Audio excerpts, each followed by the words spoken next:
Hello everybody, welcome to ఇచ్ముకు Telugu channel. మనం ప్రతిరోజు మన ఛానల్ ద్వారా నిఫ్టీ అండ్ బ్యాంక్ నిఫ్టీ చార్ట్ను అనాలిసిస్ చేస్తున్నాం based on option chain data ప్రకారం. అందులో భాగంగా రేపు ఎలా ఉండబోతుంది, నిఫ్టీ కానీ బ్యాంక్ నిఫ్టీ కానీ ఎలా ఉండబోతుంది, అప్ సైడ్ ఉంటుందా, డౌన్ సైడ్ ఉంటుందా, సైడ్ వేస్ ఉంటుందా, ఒకసారి అనాలిసిస్ చేద్దాం.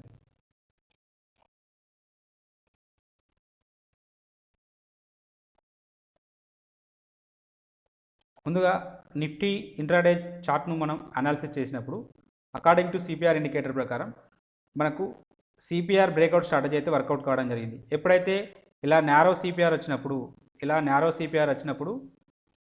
ఈ రెండు ఒకే దగ్గర ఉంటాయని చెప్పి మనం డిస్కషన్ చేసుకున్నాం. ప్రీవియస్ డే హై కానీ R1 కానీ ఒకే దగ్గరలో రేంజ్లో ఉంటాయి. సో ఎప్పుడైతే ఈ రెండింటిని బ్రేక్అవుట్ చేసుకుంటూ అప్ సైడ్ అయితే వెళ్తుందో, ఇక్కడ ఫోర్త్ క్యాండిల్ చూడండి, బ్రేక్అవుట్ చేసుకుంటూ అప్ సైడ్ వెళ్ళింది. సో మన యొక్క రిస్క్ ఇంత అవుతుంది, ఈ రెండింటికి మిడ్ పాయింట్ ఇది అవుతుంది. సో మన రివార్డు ఫస్ట్ ఇక్కడ, సెకండ్ 1:2 ఇక్కడి వరకు వెళ్ళడం అయితే జరిగింది. వితిన్ ఫ్యూ క్యాండిల్స్ లోపట్లోనే మన యొక్క టార్గెట్ అయితే అచీవ్ కావడం జరిగింది. ఇలా మనం ఎవరైనా ఈ వీడియోని చూడకపోతే ఈ వీడియోని చూడండి. డెఫినెట్గా CPR breakout strategy, high probability CPR strategy ఇది. ఇలాంటి మనకు సెటప్స్ వీక్లీ వన్స్ రావచ్చు, లేదా ఒక్కొక్కసారి మంత్లో 2 లేదా 3 వస్తాయి. ఇలా వచ్చినప్పుడు మంచి బిగ్ మూవ్స్ అయితే రావడానికి అయితే అవకాశం అయితే ఉంటుంది. సో నారో సిపిఆర్ ఉన్నప్పుడు, నిఫ్టీలో పర్టికులర్గా నారో సిపిఆర్ ఉన్నప్పుడు, ప్రీవియస్ డే హై ఉన్న R1 ఒకే దగ్గర ఉన్నప్పుడు డెఫినెట్గా లాంగ్ సైడ్ వెళ్తే మంచి ట్రేడ్స్ రావడానికి అయితే అప్ సైడ్ ఉంటుంది. అంటే ప్రైజెస్ అనేవి సిపిఆర్ పైన ఓపెన్ అయితే లాంగ్ వెళ్ళాలి. ఒకవేళ ప్రైజెస్ అనేవి సిపిఆర్ కింద వెళ్తే కింద ఓపెన్ అయితే మాత్రం డౌన్ సైడ్ తీసుకోవడానికి అయితే అవకాశం అయితే ఉంటుంది. సో ఇలాంటి బిగ్ మూవ్స్ మనకు చాలా రేర్గా వస్తాయి. అట్లాంటివి వచ్చినప్పుడు మనం ట్రైలింగ్ స్టాప్ లాస్ పెట్టుకుంటూ ముందుకెళ్తే డెఫినెట్గా ప్రాఫిట్లు అయితే ఉండడానికైతే అవకాశం అయితే ఉన్నది. సో మంచి మూవ్ అయితే రావడం జరిగింది ఈరోజు. అలాగే ఒకసారి కెమెరాల ఇండికేటర్ని కూడా ఒక్కసారి చూద్దాం. కెమెరాల ఇండికేటర్ని యూజ్ చేసినట్టయితే సేమ్ ప్రైజెస్ అనేవి H3 H4 మధ్యలో ఓపెన్ కావడం జరిగింది. సో ఎప్పుడైతే H3 H4 మధ్యలో ఓపెన్ అయినప్పుడు మనం ఏం చెప్పుకున్నాం, సింపుల్గా H4 బ్రేక్అవుట్ స్ట్రాటజీని మనం వాడుకోవాలి. కెమెరాల బ్రేక్అవుట్ స్ట్రాటజీ అని చెప్పి మన ప్లేలిస్ట్లో ఉంటుంది, వెళ్ళి చూడండి. కెమెరాల ప్లేలిస్ట్లో కెమెరాల బ్రేక్అవుట్ స్ట్రాటజీ ఉంటుంది. సో ఇమీడియట్గా ఇక్కడ 5th 6th క్యాండిల్ లోపల దీన్ని బ్రేక్అవుట్ చేయడం జరిగింది. మన ఫస్ట్ టార్గెట్ అయితే H5 అవుతుంది. సో ఇది ఈ రెండింటికి మధ్యలో మన యొక్క స్టాప్ లాస్ అవుతుంది, లేదంటే H3 అనే మన యొక్క స్టాప్ లాస్ అవుతుంది. సో ఈజీగా 1:2 అయితే రావడం జరిగింది. ఇంకా మనం వెయిట్ చేసి ఉంటే చాలా వరకు అంటే ప్రాఫిట్స్ అయితే రావడానికి అయితే అవకాశం అయితే ఉండేది. సో ఎనీహౌ మన ఫస్ట్ టార్గెట్ అయితే H5 కాబట్టి అకార్డింగ్ టు కెమెరాల ఇండికేటర్ ప్రకారం ఇక్కడ ఇది తొందరలోనే అచీవ్ అయితే కావడం జరిగింది. ఎనీహౌ ఆప్షన్ చైన్ డాటాలోకి వెళ్ళిపోదాం. మీరు ఈ రెండు ఇండికేటర్ను బాగా ప్రాక్టీస్ చేయండి. డెఫినెట్గా మీకు ఓవర్ ఏ పీరియడ్ ప్రాఫిట్లో ఉండడానికైతే ఆ ఇండికేటర్స్ మీద మీరు మాస్టర్స్ అవుతారు. ఎలాంటి సిచ్యువేషన్ వచ్చినా కూడా ఆ ఇండికేటర్స్ని బేస్ చేసుకొని చేసే విధంగా మీరైతే మాస్టర్ అవుతారు. డెఫినెట్గా ప్రాఫిట్లో ఉండడానికి అయితే అవకాశం అయితే ఉంటుంది. సో అన్ని ఇండికేటర్స్ ట్రై చేసే బదులు 1 or 2 రెండు ఇండికేటర్లు యూజ్ చేసుకుంటూ వాటి మీదనే ఎక్కువ ప్రాక్టీస్ చేయండి. ఎక్కువ ప్రాక్టీస్ చేస్తే ఆ ఇండికేటర్ మీకు ఎక్కడ రిజెక్షన్స్ వస్తున్నాయి, ఎక్కడ సపోర్ట్స్ వస్తున్నాయి అని చెప్పి మనకు క్లారిటీ తెలుస్తుంది. ఏ సందర్భంలో ఎలాంటి ట్రేడ్ తీసుకోవాలనేది మనకైతే ఒక క్లారిటీ అయితే వస్తుంది. వన్స్ క్లారిటీ వచ్చిందంటే ప్రాఫిట్స్ రావడానికి అవకాశం అయితే ఉంటుంది. నిఫ్టీ యొక్క ఆప్షన్ చైన్ డాటాను పరిశీలించినట్టయితే హైయెస్ట్ ఓపెన్ ఇంట్రెస్ట్ అనేది ఇక్కడ బిల్డప్ అవ్వడం జరిగింది.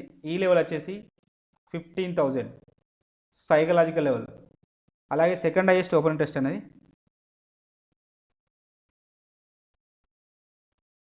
ఇక్కడ బిల్డప్ అవ్వడం జరిగింది. 15,100 దగ్గర బిల్డప్ కావడం జరిగింది. థర్డ్ హైయెస్ట్ ఓపెన్ ఇంట్రెస్ట్ అనేది 15,200 దగ్గర బిల్డప్ కావడం జరిగింది. నేను ఈ లెవెల్ను కన్సిడర్ చేయట్లేదు. చూడండి, ఈ 15,500 దగ్గర కూడా సిగ్నిఫికెంట్గా హైయెస్ట్ ఓపెన్ ఇంట్రెస్ట్ అనేది ఉన్నది, కానీ ఈ లెవెల్ను కన్సిడర్ చేయలేదు. ఇక్కడ ఇది నెగిటివ్లో ఉన్నది, చేంజ్ ఇన్ ఓపెన్ ఇంట్రెస్ట్ అనేది నెగిటివ్లో ఉంది. సో ఇది నేను నెక్స్ట్ సాటర్డే రోజు ఈ ఆప్షన్ చైన్ మీద మీకు ఒక వీడియో చేస్తాను. డెఫినెట్గా అప్పుడు క్లియర్గా అర్థమవుతుంది. ఇప్పుడు ఏం అర్థం కాదు. సో ఈ మూడింటిని మాత్రం కన్సిడర్ చేస్తున్నాను. చూడండి, నిఫ్టీ అనేది ఒకవేళ అప్ సైడ్ వస్తే ఫస్ట్ రెసిస్టెన్స్ 15,100 దగ్గర ఉంటుంది, సెకండ్ రెసిస్టెన్స్ 15,100 దగ్గర ఉంటుంది, థర్డ్ రెసిస్టెన్స్ 15,200 దగ్గర ఉండడానికి అవకాశం అయితే ఉంటుంది. వీటిలో సిగ్నిఫికెంట్గా హైయెస్ట్ ఓపెన్ ఇంట్రెస్ట్ అనేది ఇక్కడ బిల్డప్ కావడం జరిగింది. కాబట్టి దీన్ని స్ట్రాంగ్ రెసిస్టెన్స్ లాగా యాక్ట్ చేయడానికి అవకాశం అయితే ఉంటుంది. 15,200 అనేది స్ట్రాంగ్ రెసిస్టెన్స్ లాగా యాక్ట్ చేయడానికి అవకాశం ఉంటుంది. ఇక్కడ మనకు ఇంకొక విషయం గమనించినట్టయితే ఇక్కడ చేంజ్ ఇన్ ఓపెన్ ఇంట్రెస్ట్ అనే కాలం కొన్ని పర్టికులర్ ప్రైస్ దగ్గర ఇంక్రీజ్ అవుతూ ఉంది. మిగతాది ప్రైజెస్ అనేవి మిక్స్డ్ ట్రెండ్ ఉంది. ఇక్కడ నుంచి ఇక్కడ వరకు లాంగ్ బిల్డప్ జరిగింది, ఇక్కడ నుంచి ఇక్కడికి షార్ట్ బిల్డప్ జరిగింది. సో ఇలా ఉన్నప్పుడు మనం పుట్ సైడ్ డేటాను అయితే తీసుకోవాల్సి ఉంటుంది. పుట్ సైడ్ డేటాను వాలిడేషన్ అంటే దాన్ని బేస్ చేసుకొని మనం అనాలిసిస్ చేసుకోవాల్సి ఉంటుంది. ఎనీహౌ అప్ సైడ్ ఉండడానికి అయితే అవకాశం అయితే ఉంటుంది. ఒకసారి పుట్ సైడ్ డేటాను కూడా పరిశీలిద్దాం, మనకి ఇంకా క్లారిటీ రావడం జరుగుతుంది. పుట్ సైడ్ డేటాను పరిశీలించినట్టయితే హైయెస్ట్ ఓపెన్ ఇంట్రెస్ట్ అనేది 14,700 దగ్గర ఉంది. సెకండ్ హైయెస్ట్ ఓపెన్ ఇంట్రెస్ట్ అనేది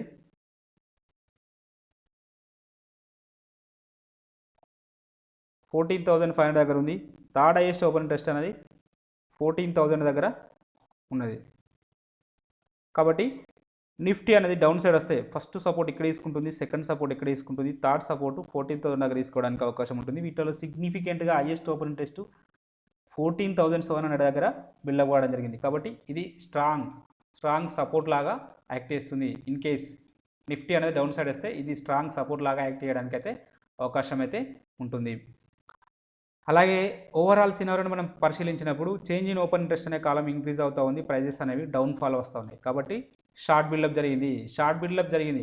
ఎక్కడ పుట్ సైడ్లో షార్ట్ బిల్డప్ జరిగింది అంటే పాజిటివ్, నిఫ్టీ అనేది పాజిటివ్ ఉండడానికి అవకాశం ఉంటుంది, అప్ సైడ్ వెళ్ళడానికి అవకాశం ఉంటుంది.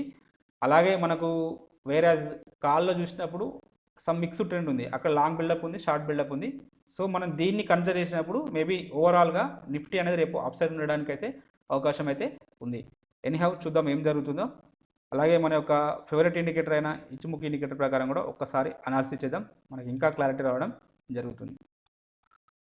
నిన్నటి వీడియోలో మనం అంటే ఇక్కడ డిస్కషన్ చేయడం జరిగింది 14,700 అనేది స్ట్రాంగ్ రెసిస్టెన్స్ లాగా యాక్ట్ చేస్తుంది. వన్స్ ఈ లెవెల్ పైన ఓపెన్ అయితే మాత్రం ఫర్దర్గా 14,900 వరకు వెళ్తుందని చెప్పడం జరిగింది. ఎగ్జాక్ట్గా 14,923 వరకు రావడం అయితే జరిగింది. సో రేపు ఒకవేళ ఈ 14,900 అనేది కూడా స్ట్రాంగ్ రెసిస్టెన్స్ లాగా ఉంటుంది. వన్స్ దీనిపైన ఓపెన్ అయితే మాత్రం ఫర్దర్గా 15,200, 300 వరకు వెళ్ళడానికి అయితే అవకాశం అయితే ఉంటుంది. 15,200, 300 వరకు వెళ్ళడానికి అవకాశం ఉంటుంది. దీనిపైన వన్స్ 14,900 పైన సస్టైన్ అయితేనే ఫర్దర్గా 15,300, 200 వరకు వెళ్ళడానికి అవకాశం ఉంటుంది. ఇన్ కేస్ ఒకవేళ 14,900 దగ్గర రిజెక్షన్స్ వస్తే మాత్రం మళ్ళీ ఫర్దర్గా 14,700 ఇంకా వీలైతే 600 వరకు రావడానికి అయితే అవకాశం ఉంటుంది. ఇన్ కేస్ 14,700 అనే లెవెల్ బ్రేక్అవుట్ అయితే ఫర్దర్గా 14,500 వరకు రావడానికి అయితే అవకాశం అయితే 14,500, 400 వరకు రావడానికి అయితే అవకాశం అయితే ఉన్నది. స్టిల్ ఇంకా ఇక్కడ మనకు ఒకటి నెగిటివ్ అంశం ఏంటిదంటే ఫ్యూచర్ కుమో ఇంకా బెరిష్లోనే ఉన్నది. ఫ్యూచర్ కుమో బెరిష్లో ఉన్నది కాబట్టి మేబీ దీన్ని మనం ఫేక్అవుట్గా కూడా చూడవచ్చు. సో కొంచెం జాగ్రత్తగా ఉండండి. మేబీ 14,900 పైన ట్రేడ్ అవుతే మాత్రం ఫర్దర్గా 15,300 వరకు వెళ్ళడానికి అయితే అవకాశం అయితే ఉంది. ఇది డైలీ సినారియో. ఒకసారి అవర్లీలో చూద్దాం. అవర్లీలో చూసినప్పుడు కంప్లీట్గా బుల్లిష్నెస్ అయితే చూపెడుతుంది, ఎందుకంటే ప్రైజెస్ అనేవి క్లౌడ్ పైకి రావడం జరిగింది. సో ఫ్యూచర్ కుంభ కూడా బుల్లిష్లో ఉన్నది కాబట్టి మేబీ అప్ సైడ్ ఉండడానికి అయితే అవకాశం అయితే ఉంది వన్స్. కానీ ఈ లెవెల్ అయితే సస్టైన్ కావాలి. 14,900 అనే లెవెల్ సస్టైన్ అయితే ఫర్దర్గా ఇక్కడ చూడండి, ఇక్కడ ఒక రేంజ్ బౌండ్ అయితే ఉన్నది. వన్స్ ఈ రేంజ్ అనేది బ్రేక్అవుట్ అయితే ఫర్దర్గా మళ్ళీ ఇక్కడ వరకు రావడానికి 15,200 వరకు వెళ్ళడానికి అయితే అవకాశం అయితే ఉన్నది. ఒకవేళ ఇన్ కేస్ డౌన్ సైడ్ వస్తే ఇక్కడ సపోర్ట్ తీసుకోవడానికి అయితే అవకాశం ఉంటుంది. 14,800, 750 మధ్యలో ఒక సపోర్ట్ అయితే ఉంటుంది. ఇక్కడ సపోర్ట్ తీసుకోవడానికి అయితే అవకాశం అయితే ఉంటుంది. ఇది నిఫ్టీ యొక్క scenario. According to supply demand concepts ప్రకారం మనకు నిఫ్టీలో 15,200, 300 దగ్గర ఒక రెసిస్టెన్స్ జోన్ అయితే ఉన్నది. వన్స్ అక్కడ రియాక్ట్ కావడానికి అయితే అవకాశం ఉంటుంది. కాబట్టి ఆ లెవెల్ అనేది ఇంపార్టెంట్, కొంచెం జాగ్రత్తగా ఉండండి. 15,200, 300 దగ్గర డెఫినెట్గా రియాక్ట్ కావడానికి అయితే అవకాశం అయితే ఉన్నది. చూద్దాం ఏం జరుగుతుందో. బ్యాంక్ నిఫ్టీ యొక్క ఆప్షన్ చైన్ డాటాలోకి వెళ్ళే ముందు బ్యాంక్ నిఫ్టీని ఇంట్రాడే పర్పస్లో అనాలిసిస్ చేసుకుంటూ దాని ముందుకు వెళ్ళిపోదాం. బ్యాంక్ నిఫ్టీలో కూడా సేమ్ సిపిఆర్ ఇండికేటర్లో సిపిఆర్ బ్రేక్అవుట్ స్ట్రాటజీ అయితే వర్కౌట్ కావడం జరిగింది. ఎప్పుడైతే ఆల్రెడీ ఇక్కడ కంపేర్ టు నిఫ్టీతో పోల్చుకున్నప్పుడు సిపిఆర్ అనేది కొంచెం వైడనింగ్గానే ఉంది. అయినప్పటికీ నిఫ్టీని ఫాలో అవుతుంది కాబట్టి బ్యాంక్ నిఫ్టీ ఎక్కువ శాతం. కాబట్టి ఈ బ్రేక్అవుట్ రావడం జరిగింది. సేమ్ ఎగ్జాక్ట్గా 4th క్యాండిల్లోనే ఇక్కడ కూడా బ్రేక్అవుట్ రావడం జరిగింది. సో ఇది మన యొక్క ఎంట్రీ పాయింట్ అవుతుంది, ఇది మన యొక్క స్టాప్ లాస్ అవుతుంది, మన యొక్క టార్గెట్ ఇది అవుతుంది. ఈజీగా 11 o'clock వరకు అచీవ్ కావడం జరిగింది. సేమ్ అంటే బ్యాంక్ నిఫ్టీలో కూడా సేమ్ సిపిఆర్ బ్రేక్అవుట్ స్ట్రాటజీ అయితే వర్కౌట్ కావడం జరిగింది. సేమ్ కెమెరాలది కూడా సేమ్ H3 H4 మధ్యలో ఓపెన్ కావడం జరిగింది కాబట్టి అప్ సైడ్ వెళ్ళింది. ఇలాంటి బిగ్ మూవ్స్ అనేటివి మనకు వీక్లీ వన్స్ లేదా 15 రోజులకు ఒకసారి రావచ్చు. వచ్చినప్పుడు మాత్రం మంచి ట్రైలింగ్ స్టాప్ లాస్ పెట్టుకుంటే అయితే మంచి ప్రాఫిట్స్ రావడానికి అయితే అవకాశం అయితే ఉంటుంది.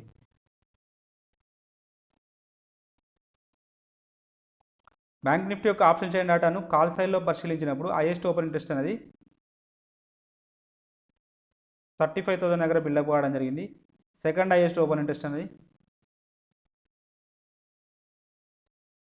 34,500 దగ్గర బిల్డప్ కావడం జరిగింది. థర్డ్ హైయెస్ట్ ఓపెన్ ఇంట్రెస్ట్ అనేది 34,000 దగ్గర బిల్డప్ కావడం జరిగింది.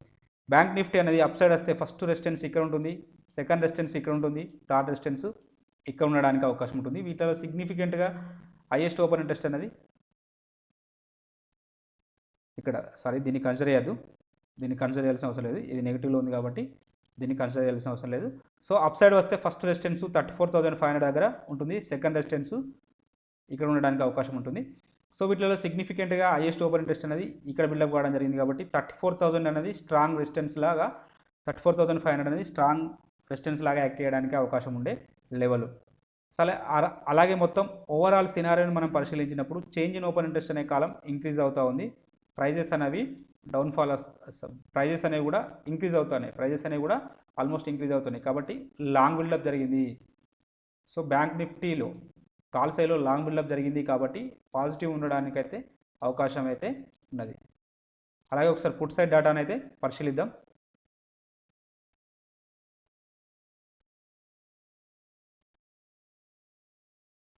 పుట్ సైడ్ డేటాను పరిశీలిస్తే హైయెస్ట్ ఓపెన్ ఇంట్రెస్ట్ అనేది 31,000 దగ్గర ఉన్నది, సెకండ్ హైయెస్ట్ ఓపెన్ ఇంట్రెస్ట్ అనేది 32,000 దగ్గర ఉన్నది, థర్డ్ హైయెస్ట్ ఓపెన్ ఇంట్రెస్ట్ అనేది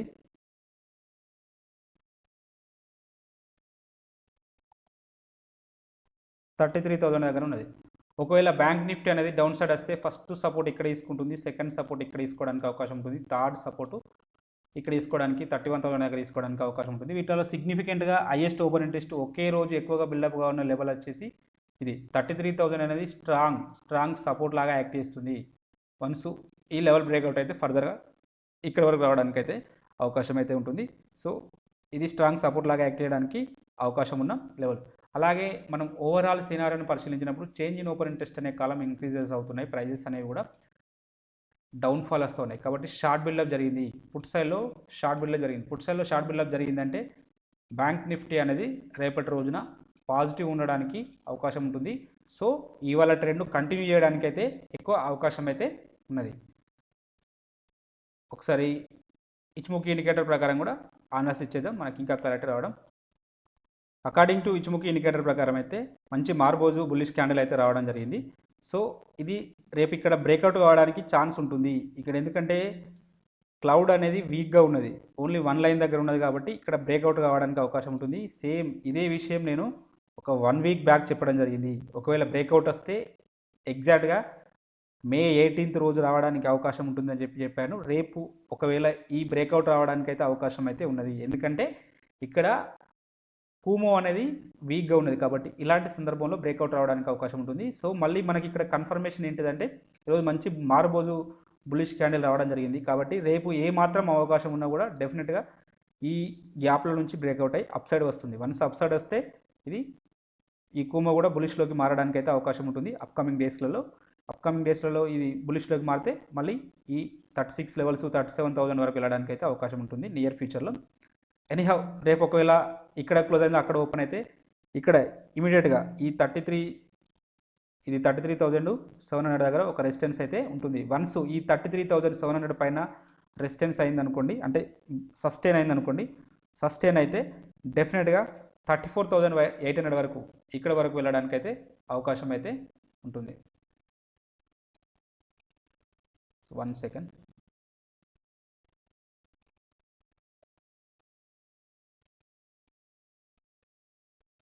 సో మళ్ళీ ఈ 34,800 వరకు లేదా 35,000 వరకు వెళ్ళడానికైతే అవకాశం అయితే ఉంటుంది. ఒకవేళ డౌన్ సైడ్ వస్తే ఇన్ కేస్ ఇక్కడ బ్రేక్అవుట్ రాలేదనుకుందాం, మనం అన్ని సందర్భాలు మాట్లాడుకోవాలి, ఖచ్చితంగా మన ప్రొడిక్షన్ అవుతుందని ఏం లేదు. సో ఇది ఒక అవకాశం. మేబీ ఒకవేళ డౌన్ సైడ్ వస్తే ఇక్కడ ఒక సపోర్ట్ తీసుకోవడానికి అవకాశం ఉంటుంది. 32,350 దగ్గర ఒక సపోర్ట్ తీసుకోవడానికి అయితే అవకాశం ఉంటుంది. వన్స్ ఈ సపోర్ట్ బ్రేక్అవుట్ అయితే ఫర్దర్గా మళ్ళీ 31,000 వరకు వెళ్ళడానికి అయితే అవకాశం అయితే ఉంటుంది. సో రేపటి రోజున ఇది కీలకం. ఈ 33,700 పైన సస్టైన్ అయితే మాత్రం ఫర్దర్గా 35,000 వరకు వెళ్ళడానికి అయితే అవకాశం అయితే ఉంటుంది. ఇన్ కేస్ ఒకవేళ వెళ్ళలేదనుకోండి, ఫర్దర్గా మళ్ళీ యాజ్ యూజువల్ 32,000 నెక్స్ట్, ఆ తర్వాత 31,000 వరకు రావడానికి అయితే అవకాశం అయితే ఉంటుంది. ఒక్కసారి అవర్లీలో చూద్దాం.